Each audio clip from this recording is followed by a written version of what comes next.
បាទសូមជម្រាបសួរនិងសូមស្វាគមន៍ដល់មិញមានបងប្អូនទាំងអស់ដែលបានចូលមកទស្សនានៅវីដេអូតម្រូវឆ្នោតសម្រាប់ថ្ងៃនេះបាទថ្ងៃហើយថ្ងៃនេះផងដែរគឺ admin នឹងជូននៅតម្រុយល្អច្បាស់ហេងដើម្បីយកមកចែកជូនបងប្អូនពុកម៉ែបងប្អូនយុទ្ធសាស្ត្រសំណាងផងដែរបាទហើយមុននឹងផ្ដល់ជូននៅតម្រុយសម្រាប់ថ្ងៃនេះហើយ admin សូមពឹងពាក្យដល់មីមីបងប្អូនទាំងអស់ដែលបានចូលមកទស្សនាវីដេអូនេះសូមជួយ Subscribe Channel របស់ admin ម្នាក់មួយផងបាទដើម្បីទទួលបាននៅវីដេអូលើក្រោយទៀតណាបងប្អូនបាទហ្នឹងហើយសូមអរគុណសម្រាប់ការជួយជាវនិង Subscribe Channel របស់ admin ទាំងអស់គ្នាផងដែរបាទហ្នឹងហើយកុំឲ្យខាតពេលយូរយើងចូលមកតម្រុយ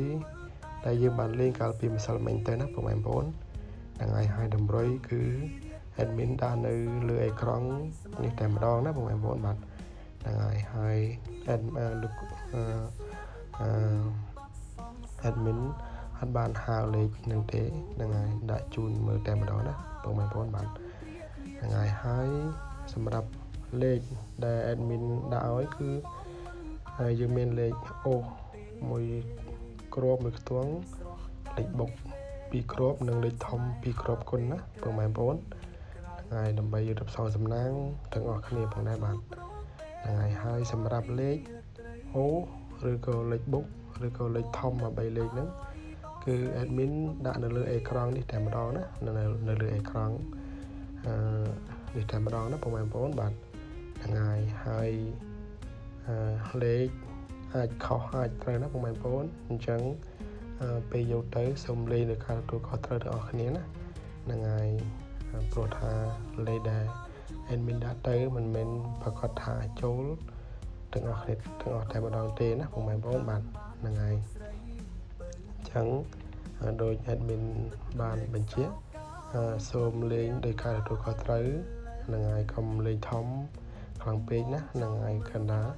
ចង់ដឹងថារាសីរបស់បងប្អូនល្អប៉ុណ្ណាសម្រាប់ថ្ងៃនីមួយអញ្ចឹងអាចយកទៅលេង100 200បានណាបងប្អូនបាទហ្នឹងហើយលេខទាំងលើនេះគឺបញ្ជាក់ម្ដងទៀតឬគ្រូអត់បាន admin អត់បានហៅទេគឺដាក់នៅលើអេក្រង់ណាបងប្អូនបាទហ្នឹងហើយអញ្ចឹងសូមអរគុណម្ដងទៀតសម្រាប់ការចូលមកទស្សនានៅវីដេអូទាំងអស់គ្នាផងដែរបាទហ្នឹងហើយអញ្ចឹងសូមអរគុណនិងសូមជម្រាបលាផងដែរបាទស្រស់កៅមាសមេបងសានស្នេហាពេកក្រៃរំពឹងថាជួបប្រពេលនឹងរាល់រាត្រី